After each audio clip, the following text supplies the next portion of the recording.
Lenovo भाई सोच के बैठा है इस बार तेरी बारी नहीं आन दूंगा अब। सारे सीपीयू जीपीयू इसी में घुसा देंगे अपने लोक में। अभी रिसेंटली हमने ये इंटेल आर्क A530M वाला लोक रिव्यू किया था। काफी लोगों का डाउट आया कि भाई ऑलमोस्ट सेम प्राइस पे RTX 2050 लॉन्च हो गया है, इसका रिव्यू भी लाओ। ले तो आए। तो अपने इस RTX वाले लोक के अंदर लेनोवो ने डाल दिया 12 GB की रैम। तो भाई डाउट ये है कि ले कौन सा, क्यों परेशान हो रहे हो भाई, है ना तुम्हारा, सब चीजें क्लियर कर देंगे। और हाँ, मैं बीच में कभी भी बता दूंगा कौन सा बढ़िया है। हर पॉइंट पे हम डिफरेंस डिस्कस करेंगे, तो भाई स्किप मत करना। अब ये वीडियो एक रिव्यू और कंपैरिजन दोनों होने वाली है। अनबॉक्सिंग क्या ही देखोगे यार, डब्बा तो यही है सेम। एक अपना लैपटॉप है, एक मिलती है हमें पावर कोड और एक अपना 135 वोल्ट्स का अडेप्टर। बाकी यूजर मैनुअल तो पूरे यूट्यूब पे कोई नहीं पढ़ता, तो हम ये पाप कैसे कर सकते हैं। अपने आर्क वाले लोक के साथ 170 वोल्ट्स का पावर अडेप्टर आता है। अब ये पता नहीं लेनोवो ने क्या सोच के करा है, हो सकता है जीपीयू की पावर कंजम्पशन में थोड़ा डिफरेंस हो। डिजाइन देखो भाई, दोनों का बिल्कुल सेम टू सेम है। बताओ कौन सा आर्क है कौन सा RTX है, कमेंट करो। जिसका सही जवाब है उसको लैपटॉप नहीं मिलेगा, मैं कहाँ जाऊंगा फिर। तो बिल्कुल सेम डिजाइन है, कोई डिफरेंस नहीं है। कलर से लेके ब्रांडिंग से लेके हर चीज। टॉप लिड पे अपनी लेनोवो और लोक की ब्रांडिंग है। वही पीछे की साइड में एग्जॉस्ट वेंट और पोर्ट्स मिलते हैं। नीचे मिलता है हमें कुछ वेंट्स, यहाँ 2 पंखे लगे हुए हैं इसके और 2 डाउन फायरिंग स्पीकर भी पीछे फिट है। बाकी लेफ्ट साइड बिल्कुल प्लेन है और राइट साइड पे थोड़े बहुत पोर्ट्स दे रखे हैं। और पूरा लैपटॉप पॉलीकार्बोनेट बिल्ड में है। एक हाथ से ओपन करना चाहो तो आराम से हो जाता है। वेट डिस्ट्रीब्यूशन में कोई दिक्कत नहीं है। बाकी हिंज भी इसका काफी ज्यादा स्टेबल है, जितनी बार भी तुम ओपन क्लोज करोगे कोई दिक्कत नहीं आएगी। बट वॉबलिंग करती है डिस्प्ले। इधर हिला के दिखाता हूँ, हिल रही है ना।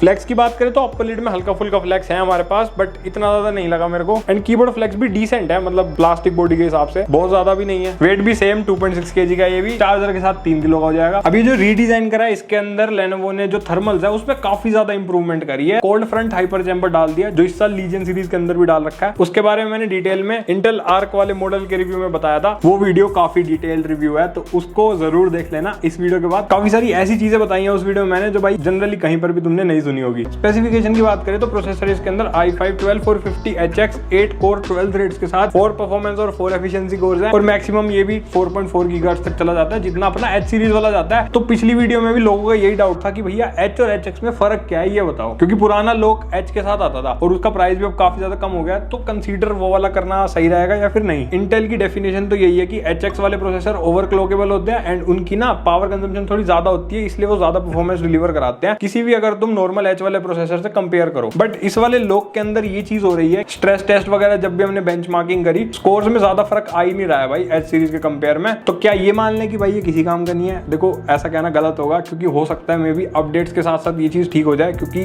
अभी तक हमने ये प्रोसेसर सिर्फ लोक के अंदर देखा है और किसी लैपटॉप में ये प्रोसेसर अभी नहीं आया। तो मे भी हो सकता है डेवलपमेंट में वो थोड़ा और अपडेट्स आकर के ऑप्टिमाइज कर दें लैपटॉप के हिसाब से इस वाले प्रोसेसर को, तो वो चीज आगे देखनी होगी भाई। अगर डिफरेंस आएगा भी तो 5-10% से ज्यादा डिफरेंस तुम्हें नहीं मिलेगा, तो प्रायोरिटी अपने हिसाब से सेट कर लेना, इतना डिफरेंस तुम्हें मैटर करेगा या नहीं। एंड हाँ, 2 महीने हो गए हैं लैपटॉप को आए हुए इस वाले प्रोसेसर के साथ, और हमारे पास जो यूनिट्स है ये फुल्ली अपडेटेड है। तो परफॉर्मेंस वाले में एक बार डिटेल में बात करेंगे। अभी रैम की बात करें, 12 GB की सिंगल चैनल DDR540 800 मेगाहर्ट्ज वाली रैम मिलती है हमें, एंड ये 32 GB तक अपग्रेड हो जाएगी। एक स्लॉट हमारे पास अभी भी खाली है, तो उसके अंदर 8 GB की भी लगाओगे तो 20 GB रैम हो जाएगी, और चाहो तो 12 GB की एक और लगा के 24 कर लो, मतलब अपने हिसाब से अपग्रेड कर सकते हो। बाकी DDR5 रैम है तो सिंगल चैनल भी डुअल चैनल की तरफ परफॉर्म करेगी। तो अपने इंटेल आर्क में जो 8 GB रैम आ रही थी उससे डेफिनेटली बेटर परफॉर्मेंस मिलेगी हमें, फिर चाहे प्रोडक्टिविटी करो या फिर गेमिंग। बाकी हम आगे टेस्टिंग में बताएंगे। और स्टोरेज मिलती है हमें 512 GB की Gen 4 SSD। Read and right speed भी इंटेल आर्क वाले जैसी ही है और Gen 4 के हिसाब से ठीक है, मैक्स आउट नहीं है बट अच्छी है। और हाँ, स्टोरेज भी अपग्रेड कर सकते हो, एक एक्स्ट्रा स्लॉट हमें मिलता है, एक स्मॉल साइज और एक फुल साइज, 2 स्लॉट हमारे पास है, एंड 1 TB पर स्लॉट अपग्रेड हो जाएगी। और कनेक्टिविटी के लिए Wi-Fi 6 and Bluetooth 5.2। MS office included नहीं है इसके अंदर। बाकी 3 महीने का गेम पास मिलता है भाई। ये लोग गेम ही खिलवाएंगे, पढ़ाई वढ़ाई नहीं करवाएंगे। तुम कहोगे भैया GPU तो भूल गए,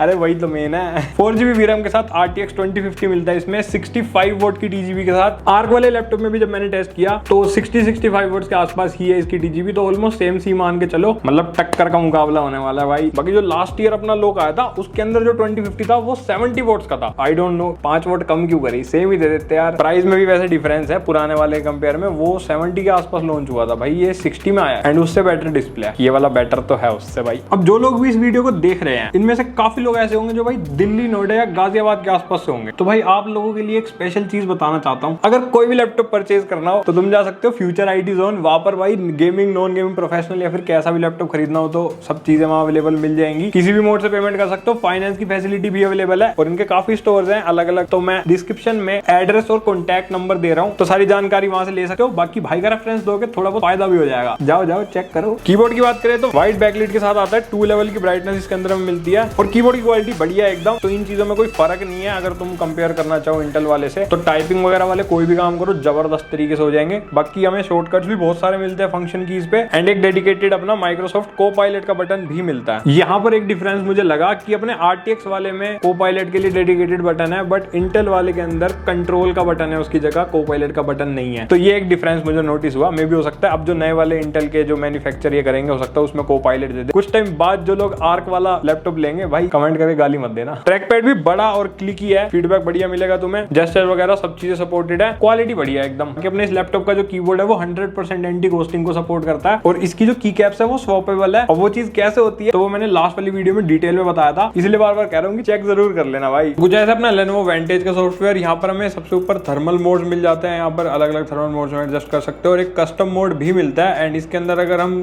फैन स्पीड को चाहें तो वो भी एडजस्ट कर सकते हैं एंड अगर परफॉर्मेंस में जाओगे तो अपने हिसाब से CPU GPU को कितनी पावर देनी है वो भी तुम कस्टमाइज कर सकते हो। तो अंडर वोल्टिंग वगैरह के भी काम आ जाएगा, टेम्परेचर्स बेसिकली मेंटेन हो जाते हैं इससे। या फिर अगर इस पे टिक कर दोगे तो ये बिल्कुल ही फुल पावर पे चला जाएगा, मतलब परफॉर्मेंस मोड से भी ज्यादा खतरनाक वाला मोड है ये। एंड हर थर्मल मोड के हिसाब से अपनी ये लाइट भी चेंज होती है। बाकी नेटवर्क बूस्ट और यहाँ से हमारा मक स्विच काम करता है भाई। हाइब्रिड मोड पे रखोगे तो ऑटोमेटिक काम करेगा, या फिर डेडिकेटेड ग्राफिक पे भी रख सकते हो, या फिर इंटीग्रेटेड पे भी करना चाहो तो बैटरी बचाने के लिए यहाँ पे भी कर सकते हो। बाकी टच पैड लॉक वगैरह करना हो और ये सारे फीचर्स तो हर Lenovo Vantage के सॉफ्टवेयर में मिलते ही है हमें। बाकी यूज करोगे तो अपने आप समझ जाओगे। डिस्प्ले भी बिल्कुल हमें सेम टू सेम मिलती है आर्क वाले लोग जैसी। यूं समझ लो कि भाई चीपेस्ट 100% sRGB डिस्प्ले के साथ आने वाला लैपटॉप है ये। 60,000 में तुम्हें कोई भी गेमिंग लैपटॉप में 100% sRGB नहीं मिलेगी भाई। तो basically colour grading, colour accuracy वाले सारे काम कर सकते हो। वेबकैम है इसके अंदर 720p वाला। अभी AC और पंखा चल रहा है तो नॉइज कैंसिलेशन पता कर लो। बाकी ठीक ठाक लग रही है मुझे यार 720p के हिसाब से, तो मतलब ऐसी सी आती है। बाकी चेहरा तो साफ दिखाई रहा है और जो वीडियो के वक्त लाइट हम रखते हैं अपने आसपास वैसी लाइटों में शूट कर रहा हूँ मैं। गोरा तो लग रहा हूँ।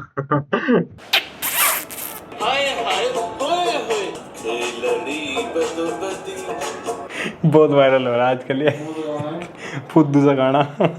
भाई स्पीकर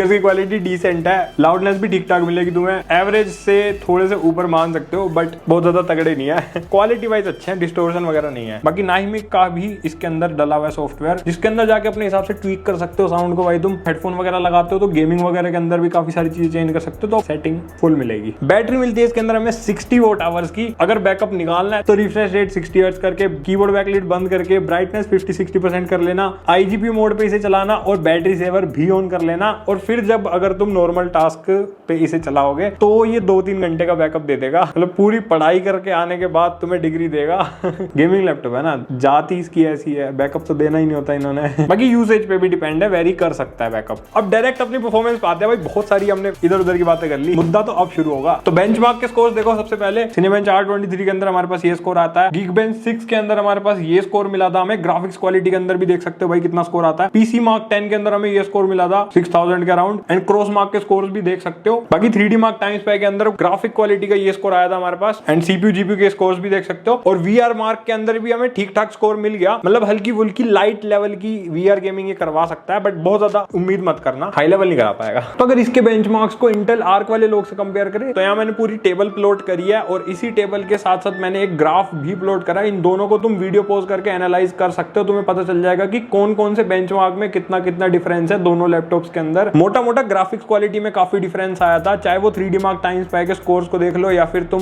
Geekbench 6 का जो OpenCL स्कोर है उसके अंदर भी डिफरेंस अच्छा खासा है एंड VR मार्क के अंदर भी डिफरेंस हमें अच्छा खासा देखने को मिला। ग्राफिक्स की अगर बात करें तो CPU स्कोर्स ऑलमोस्ट सिमिलर आए थे हमारे। प्रैक्टिकली बात करें तो बहुत चीजों में फर्क है। तो यहाँ बात आती है स्टूडेंट्स की। अगर तुम्हें कोई भी काम करना है, प्रेजेंटेशन बनाना हो भाई, कॉलेज लेवल का कोई भी काम करना हो, मीटिंग लेनी हो, MS ऑफिस यूज करना हो, इन चीजों में इतना डिटेल में नहीं घुसते भाई। तुम्हारे हिसाब से काफी पावरफुल प्रोसेसर है कोडिंग प्रोग्रामिंग से लेकर के हर चीज तुम्हारी हाई लेवल हो जाएगी बिना किसी दिक्कत के। रुकेगा नहीं लैपटॉप, बैटरी पे भी नहीं रुकेगा, टेंशन मतलब, बस बैकअप थोड़ा कम है। बाकी प्रोडक्टिविटी वाला काम करना है तो फोटोशॉप हाई लेवल मस्त एकदम, कितना मर्जी खींचो फोटो एडिटिंग को। तुम वीडियो एडिटिंग भी अगर करना चाहते हो तो 4K मीडियम लेवल तक ये करवा देगा, 2-3 लेयर तक, बट उससे ज्यादा हाई लेवल मैं रेकमेंड नहीं करूंगा, क्योंकि हो सकता है दिक्कत आ जाए, फिर तुम गालियां निकालोगे, अच्छा नहीं लगता ना यार। देखो हम सभ्य लोग हैं तो मैं यही कहूंगा 4K मीडियम लेवल तक जाना। बाकी 1080p में तुम कितने भी हाई लेवल के काम कर लो, कोई दिक्कत नहीं आएगी। उस हिसाब से CPU अच्छा खासा पावरफुल है। एंड अगर आफ्टर इफेक्ट्स यूज करते हो तो फिर मैं इतना ज्यादा रेकमेंड नहीं करूंगा। हल्के फुल्के काम अगर तुम्हें आफ्टर इफेक्ट्स में करना है, अगर बिगिनर हो तो कोई दिक्कत नहीं है, बट हाई लेवल के आफ्टर इफेक्ट्स यूज करना है तो मिनिमम 6GB का ग्राफिक कार्ड रेकमेंडेड होता है। ये 4GB का है और वो भी 2050, तो हिसाब से चलना। एंड सेम चीज ग्राफिक्स क्वालिटी वाले लोगों के लिए भी लागू होती है कि अगर अच्छा काम करना है कॉलेज लेवल का मीडियम, तुम्हें 3D मॉडलिंग, ऑटोकैड वगैरह यूज करना है तो कोई दिक्कत नहीं आएगी। बट अगर उससे ज्यादा high level VFX, game development, इन सब चीजों में जाना है, then you have to go with at least 6GB और 8GB ग्राफिक कार्ड। अब वो तुम्हारे काम पे डिपेंड करेगा कि भाई कितना चाहिए। अब यही प्रोडक्टिविटी में भी काफी लोगों को डाउट आता है कि इंटेल आर्क भी 4GB VRAM आता है और ये भी अपना 4GB VRAM है RTX, तो ग्राफिक्स क्वालिटी वाले काम अगर करने हो तो कौन सा GPU बेटर है? मैं सही बताऊं RTX ज्यादा बेटर रहेगा, क्योंकि जो भी एप्लीकेशन वगैरह तुम्हें यूज करनी है ना ग्राफिक ओरिएंटेड काम करने के लिए, उनके लिए एनवीडिया भी काफी ज्यादा ऑप्टिमाइज्ड है और काफी ज्यादा स्टेबल भी है, क्योंकि भाई बहुत टाइम से आ रहा है ये वाला कार्ड। और इंटेल आर्क अपना अभी नया नया आया, ऑल्दो इसके अपडेट्स काफी रेगुलर है भाई। इंटेल हर हफ्ते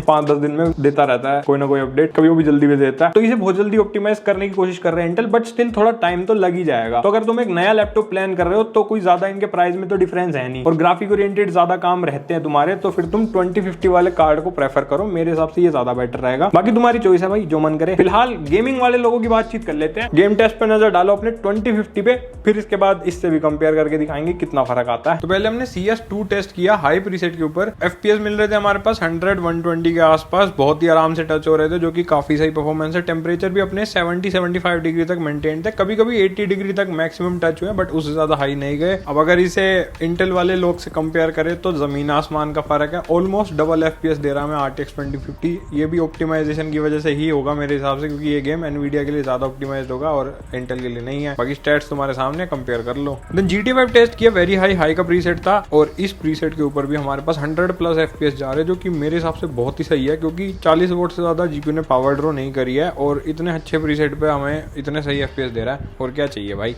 इसलिए हमारे टेम्परेचर भी ज्यादा हाई नहीं गए, क्योंकि ग्राफिक कार्ड ने ज्यादा पावर ड्रॉ करी ही नहीं। इंटेल आर्क वाले लोग के कंपेयर में देख सकते हो कि GTA में हमें 10 से 15 FPS ज्यादा ही मिल रहे हैं RTX को अगर हम देखें तो। बाकी GTA अपना आर्क में भी अच्छा चल रहा था, क्योंकि पुराना गेम हो गया ना, तो इसलिए ऑप्टिमाइज्ड है। देन वेलोरेंट टेस्ट किया हमने, बिल्कुल फुल हाई प्रीसेट था, और वेलोरेंट के अंदर हमें 200+ FPS बहुत ही आराम से मिल रहे थे, जो कि मेरे हिसाब से काफी सही है। और यूं भी कह सकते हो कि जो 12GB की रैम है ना, उसका हमें काफी जगह पर बेनिफिट देखने को मिल रहा है, और टेम्परेचर अपने 70 डिग्री से ऊपर गए नहीं वेलोरेंट में, जबकि रूम टेम्परेचर तुम्हारे सामने है कि ऑलमोस्ट सिमिलर था, 30 डिग्री चल रहा है भाई। इंटेल आर्क वाले के कंपेयर में भी देख लो, वेलोरेंट में ज्यादा हमें फर्क नहीं मिला, कंसीडरिंग कि उसके अंदर हमें 8GB रैम मिलती है और इसमें 12GB, तो 10-15-20 FPS का तो बूस्ट आएगा ही। और इतना बूस्ट अगर तुम्हें दिख भी रहा है ना RTX में, तो उसे नॉर्मली मानना, क्योंकि हमारे पास 4GB रैम एक्स्ट्रा भी है इस वाले लैपटॉप में। देन फार क्राई 6 टेस्ट किया अल्ट्रा प्रीसेट पे, 40-45 FPS हमें बढ़िया तरीके से निकाल के दे रहा था भाई। टेम्परेचर मुझे बहुत ही ज्यादा इंप्रेसिव लगे। RTX 2050 में इसलिए भी बेनिफिट है टेम्परेचर, क्योंकि ज्यादा वोल्टेज ये ड्रॉ नहीं करता, इसलिए ज्यादा टेम्परेचर हाई जाते नहीं है भाई। एंड इस वाले गेम में भी आर्क वाले लैपटॉप के कंपेयर में देख सकते हो कि हमें ऑलमोस्ट सिमिलर ही मिली है परफॉर्मेंस, और स्टेबिलिटी दोनों के अंदर मुझे इक्वल लगी। बस हाँ, टेम्परेचर उस वाले में थोड़े ज्यादा गए, क्योंकि वो GPU पावर काफी ज्यादा ड्रॉ कर रहा था, एंड FPS ऑलमोस्ट सिमिलर ही निकाल के दे रहा था। बाकी हाँ, थोड़ा बहुत रैम का फायदा है RTX वाले में हमारे पास, इसलिए तो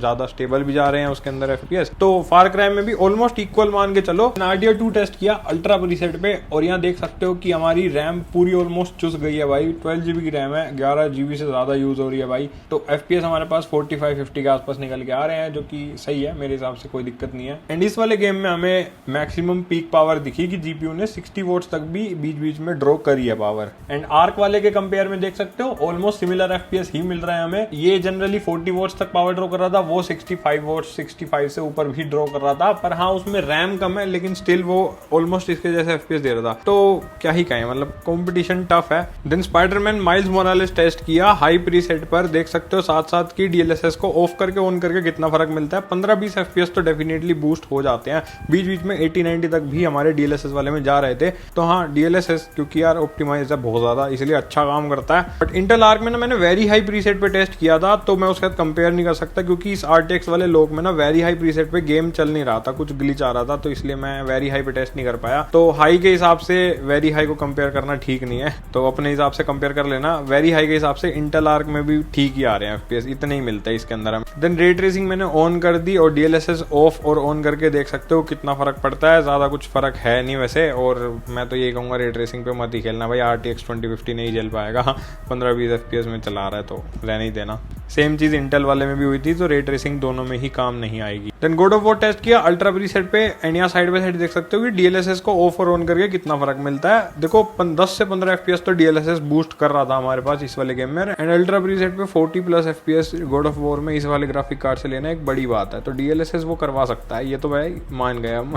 साइड बाय साइड आर्क वाले के कंपेयर में देखें तो उससे मुझे बेटर ही लगे, क्योंकि अगर तुम DLSS ऑन कर लोगे तो ये 40-45 FPS तक दे रहा है, बट इंटेल के अंदर XeSS ढंग से काम नहीं करता, तो यहाँ हमें थोड़ा एनवीडिया का बेनिफिट मिलता है भाई। देन COD वॉरज़ोन टेस्ट किया बैलेंस प्रीसेट पे, और हमारे पास यहाँ पर DLSS के ऑफ और ऑन करके साथ साथ देख सकते हो कितना फर्क आता है। बहुत ही माइनर सा फर्क था, मतलब ना बराबर, मुझे कोई डिफरेंस लगा नहीं DLSS ऑन करने के बाद इस वाले गेम में पर्टिकुलरली। बट हाँ बैलेंस प्रीसेट पे हमें 80+ FPS मिल रहा है, जो कि बहुत ही सही है। आर्क से कंपेयर करें तो उसके अंदर भाई मुश्किल से 60-65 FPS हमारे पास आ रहे थे, कभी कभी तो 50 तक जा रहे थे। तो हाँ वॉरज़ोन भी हमारा 2050 में बेटर परफॉर्म करके दे गया भाई, रैम का बेनिफिट कह लो या फिर किसी का भी कह लो, बट हाँ 2050 बेटर परफॉर्म कर रहा है। देन हमने साइबरपंक टेस्ट किया हाई प्रीसेट पे, और यहाँ DLSS ऑफ और ऑन करके साइड बाय साइड देख सकते हो कितना फर्क है। देखो ऑफ पर भी ना 50 FPS तक इसने निकाल दिया, जो कि काफी ज्यादा इंप्रेसिव लगा मुझे। अब यहाँ पर भी हमारी रैम क्योंकि 11 GB तक कंज्यूम हो रही है, तो कह सकते हैं कि उसका भी हमें यहाँ पर थोड़ा फायदा मिल रहा है। बट उसके बाद मैंने रे ट्रेसिंग पे टेस्ट किया, रे ट्रेसिंग लो कर रखी थी लेकिन, क्योंकि हाई तो भाई फूक जाएगा वरना। तो उसके अंदर भी देख सकते हो कि हमारे पास ठीक ठाक है 20-25 FPS, मतलब प्लेएबल तो नहीं मिले, तो रे ट्रेसिंग प्रेफर मत करना। अब इसको इंटेल आर्क से कंपेयर करें तो सेम क्वालिटी पे हमने टेस्ट किया, यहाँ देख सकते हो ऑलमोस्ट सिमिलर से ही FPS इंटेल आर्क में भी हमें मिल गए। फिर मैंने मजे मजे में ना 170 वॉट्स का अडेप्टर ट्राई करने की कोशिश करी कि ये देखने के लिए ज्यादा पावर कंज्यूम करेगा या नहीं। 40 वॉट से ऊपर इसने फिर भी कंज्यूम नहीं करी, और FPS भी ऑलमोस्ट सिमिलर थे। अब आती है मुद्दे वाली बात भाई, ये दोनों ही लैपटॉप्स काफी ज्यादा तगड़े और काफी ज्यादा सिमिलर भी है, एट द सेम टाइम काफी ज्यादा डिफरेंस भी इनके अंदर हमें देखने को मिलता है। मैंने स्टार्टिंग में दिखाया रीड एंड राइट स्पीड में भी हमें काफी डिफरेंस मिलता है इन दोनों के। आर्क वाले के अंदर जो SSD है उसकी स्पीड ज्यादा है, जबकि दोनों ही Gen 4 SSD है, लेकिन जिस ब्रांड की SSD यूज करी है उसमें फर्क है। RTX वाले लोग के अंदर माइक्रोन की SSD यूज करी है, एंड आर्क वाले लोग के अंदर WD की SSD हमारी यूज कर रखी है, तो इसीलिए जो अपनी रीड राइट स्पीड है उनके अंदर डिफरेंस आ रहा है। बेंचमार्क्स के अंदर भी डिफरेंस मैं दिखाई चुका हूँ। CPU के स्टैट्स तुम्हें ऑलमोस्ट सिमिलर मिलेंगे, बट ग्राफिक कार्ड में नंबरों की बात करें तो अपना आर्क ज्यादा बेटर है, लेकिन यहाँ पर भी एक झोल है, क्योंकि प्रैक्टिकली अगर हम बात करें ना तो एनवीडिया ज्यादा अच्छा परफॉर्म कर रहा है। ये तुमने गेम टेस्ट में भी देखा होगा कि हमें इसके साथ 135 वोट्स का अडेप्टर मिलता है और इसके साथ 170 वोट्स का। ये पावर भी ज्यादा कंज्यूम कर रहा है, ये कम पावर कंज्यूम कर रहा है, लेकिन फिर भी इसके ऑलमोस्ट बराबर FPS निकाल रहा है, और कुछ गेम्स में 2050 बेटर परफॉर्म कर रहा है। पर कुछ लोग होते हैं जिन्हें प्रोडक्टिविटी ज्यादा करनी होती है, गेमिंग से ज्यादा मतलब नहीं है, तो उन लोगों के लिए मैंने ना एक वीडियो एक्सपोर्ट टेस्ट किया, क्योंकि जब हम वीडियो एडिट कर रहे होते हैं उस वक्त हमारा CPU ज्यादा कंज्यूम होता है, बट जब हम वीडियो को एक्सपोर्ट करते हैं तो हमारे GPU पे डिपेंड हो जाता है, क्योंकि जैसे ही तुम एक्सपोर्ट करते हो GPU की यूसेज 90-95% पहुंच जाती है। मैंने सेम वीडियो को दोनों लैपटॉप्स के अंदर एक्सपोर्ट करा, एंड ग्राफिक्स की यूसेज भी देख सकते हो कि अपने दोनों ही ग्राफिक्स अच्छे खासे यूटिलाइज हो गए थे एक्सपोर्टिंग के वक्त। और सेम वीडियो एक्सपोर्ट करने पर RTX वाले लैपटॉप में हमारे कुछ 10 मिनट्स के अराउंड का टाइम लगा, एंड अपने आर्क वाले GPU में 20 मिनट्स का टाइम ले लिया। भाई ऑलमोस्ट डबल टाइम खा गया ये, जो कि कोई छोटा फर्क नहीं है, कंसीडरिंग कि हमने सेम वीडियो एक्सपोर्ट करी है दोनों लैपटॉप्स के अंदर, एंड 4K 60 में एक्सपोर्ट करी थी मैंने। तो मैं यही कहना चाहूंगा कि फिलहाल प्रोडक्टिविटी और गेमिंग दोनों के लिए अपना एनवीडिया ज्यादा ऑप्टिमाइज्ड है और ज्यादा बेटर रहेगा, क्योंकि कम पावर पर ऑलमोस्ट सिमिलर और कई कई जगह पर बेटर ही परफॉर्मेंस मिल रही है। पर भाई इंटेल को भी तुम कम मत समझना, पुराना खिलाड़ी है, बहुत जल्द चीजों को ऑप्टिमाइज करके अपडेट्स दे करके इस वाले ग्राफिक कार्ड को ये लोग मुझे लगता है कि ऑप्टिमाइज कर देंगे, जहां तक अभी तक मुझे लग रहा है, फील हो रहा है। बट वो चीज में कितना टाइम लगता है भाई वो अभी कुछ कह नहीं सकते। अब ऐसी कई सारी चीजें हैं जो इसमें हमें बेटर भी मिलती है, SSD वगैरह दिखाई दिया मैंने तुम्हें, और बाकी सारी चीजें तुमने वीडियो के अंदर देख भी लिया, मैंने साथ साथ कंपेयर कर दिया दिया है। मैंने अपनी तरफ से सब दिखा दिया, अब डिसीजन तुम्हारे ऊपर है। कमेंट करके अपना ओपिनियन शेयर कर सकते हो, या फिर अगर कुछ डाउट अभी भी रह गया या कुछ कवर नहीं कर पाया मैं, तो वो भी कमेंट कर देना मेरी तरफ से या फिर ऑडियंस की तरफ से, तुम्हें रिप्लाई मिल जाएगा। बाकी खरीदना चाहो तो तुम्हें डिस्क्रिप्शन में सारे लिंक मिल जाएंगे। और भाई की मेहनत पसंद आई हो तो लाइक मार देना जरूर, सब्सक्राइब भी करके जाना, लाल बटन गिरे करके बेल आइकन पे ऑल। हम मिलेंगे ऐसी किसी मस्त वीडियो के साथ, तब तक के लिए बाय।